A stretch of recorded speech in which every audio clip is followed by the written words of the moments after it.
کہ ہم عید الاضحیٰ کے دن جانور کے گلے پر چھری پھیرتے ہوئے یہ عزم کریں کہ ہماری تعالیٰ جب میں نے تیرا کلمہ پڑھا اور اسلام کے کھوٹے کے ساتھ میں بند گیا، اب میں اس سے باہر نہیں جاؤں گا، تو مجھ سے جو تقاضا کرے گا میں اس تقاضے پر عمل کرتے ہوئے اپنا سب کچھ قربان کرنے کے لیے تیار ہوں۔ اور اللہ تعالیٰ نے قرآن مجید میں یہ بھی فرمایا کہ لن ينال الله لحومها ولا دماؤها ولكن يناله التقوى منكم،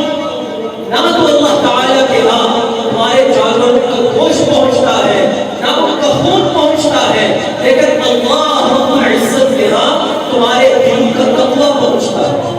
پرہیزگاری پہنچتی ہے۔ تو ہم خواہش نفسانی کو آگے نہ کریں بلکہ اپنے تقوی کو آگے کریں۔ اور تقوی کیا ہے؟ جو اللہ تعالیٰ نے حکم دے دیا، جو نبی کریم علیہ السلام نے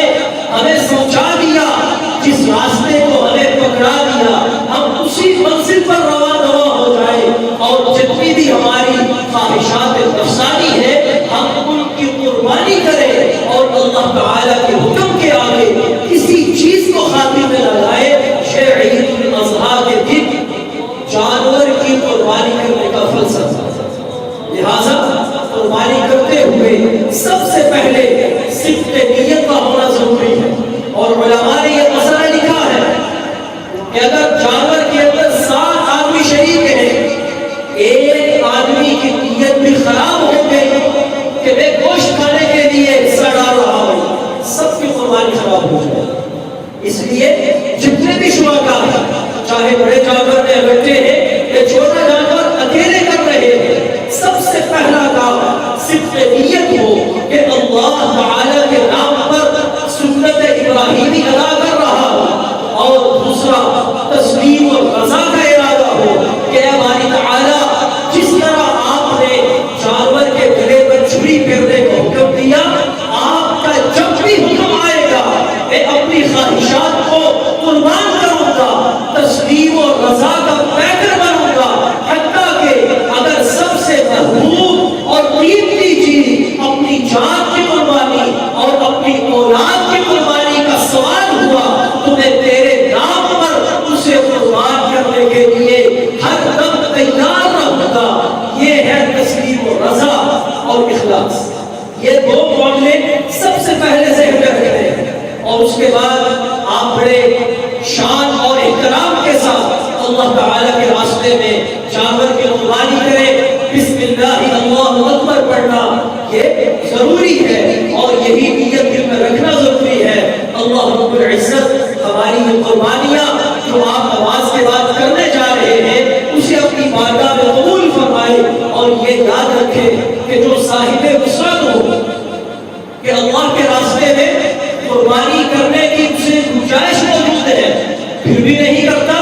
بخل کرتا ہے، اتنا شدید غصہ اللہ کے نبی علیہ السلام نے فرمایا کہ وہ وجد ساعة لمن يضحي فلم يضح، گنجائش تھی، وسعت تھی، 15-20 ہزار خرچ کر سکتے تھے لیکن قربانی نہیں کی۔ فرمایا فلا يبلغ مصلانا، وہ انسان میری عیدگاہ کے قریب بھی نہ آئے، مسجد کے قریب نہ آئے،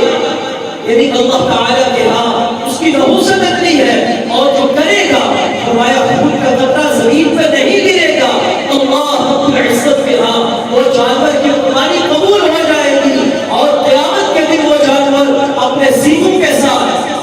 اپنے دھنوں کے ساتھ، اپنے بالوں کے ساتھ اللہ کی بارگاہ میں پیش ہوگا، اور اللہ تعالیٰ ہمیں اس کا اجر عظیم عطا فرمائیں گے۔ ویسے تو جائز ہے کہ آپ سارا گوشت خود گھر میں رکھیں، لیکن ایک مسلمان کی شایان شان نہیں، مسلمان کی شان یہ ہے کہ وہ سخی ہوتا ہے، وہ دوسروں کو بھی خوشی میں شریک کرتا ہے، وہ دوسروں کے دکھ درد بانٹتا ہے، لہٰذا اس جانور کے 3 حصے کرنا یہ مستحب ہے، ایک حصہ گھر میں رکھے، ایک رشتہ داروں میں تقسیم کرے، اور تیسرا حصہ عام غریب مسلمانوں کے اندر تقسیم کرے۔ آج کل یہ جو ایک رسم چل پڑی ہے یہ بھی ناجائز نہیں کہ ایک ساتھی نے قربانی کی، دوسرے نے بھی کی، اس نے گوشت اس کے گھر بھیج دیا، اس نے گوشت اس کے گھر بھیج دیا، کے ساتھ بدلہ کر لیا، جائز ہے، اس کے اندر بھی ممانعت نہیں، لیکن یہ آپ دیکھیں کہ آپ کے قوم کے اندر کس گھر میں قربانی نہیں ہوئی؟ کون مسلمان سفید پوش عزت والا جو قربانی کرنے کی وسعت نہیں رکھتا، سب سے پہلے اس کے گھر میں گوشت پہنچائے، اس کے گھر کے اندر گوشت دے، اس کے بعد جن گھروں میں قربانی ہے ان گھروں کے اندر بھی دے۔ اللہ رب العزت ہمیں قربانی کے جذبے کے ساتھ اپنے راستے میں جانور قربان کرنے کی توفیق عطا فرمائے۔ اور یہ آج کا دن، عید کا دن، میں ہر عید کو کہتا ہوں، اپنی خواہشات، اپنی ذاتیات اور اپنے غصے اور انتقام کو ختم کرنے کا دن ہے، لہذا آج کے دن دوسرے مسلمان کے ساتھ تعصب کو ختم کر کے، ذاتی رنجشوں کو ختم کر کے، اسے کھلے دل کے ساتھ اپنے سینے سے لگائے کہ جب دو مسلمان آپس میں ملتے ہیں ابھی ہاتھ چھوڑتے نہیں، اللہ رب العزت ان دونوں کے گناہوں کو معاف فرما دیتے ہیں۔ تو عید کے دن کی یہ جو قربانی اور مقصد اصلی ہے اسے بھی پیش نظر رکھیں۔ اللہ تعالی ہم سب کو اپنی اطاعت کی، نبی کریم صلی اللہ علیہ وسلم کی محبت کی، اور تمام صحابہ کرام، ائمہ دین، اولیاء اللہ کے نقش قدم پر چلنے کی توفیق عطا فرمائے۔ ابھی عید کی نماز پڑھتے ہیں۔ وَنَشْهَدُ أَن لَّا إِلَٰهَ إِلَّا اللَّهُ وَحْدَهُ لَا شَرِيكَ لَهُ وَنَشْهَدُ أَنَّ سَيِّدَنَا وَمَوْلَانَا مُحَمَّدًا عَبْدُهُ وَرَسُولُهُ الَّذِي هَدَانَا إِلَىٰ دَارِ السَّلَامِ۔ اللَّهُ أَكْبَرُ اللَّهُ أَكْبَرُ لَا إِلَٰهَ إِلَّا اللَّهُ اللَّهُ أَكْبَرُ اللَّهُ أَكْبَرُ وَلِلَّهِ الْحَمْدُ۔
ہے.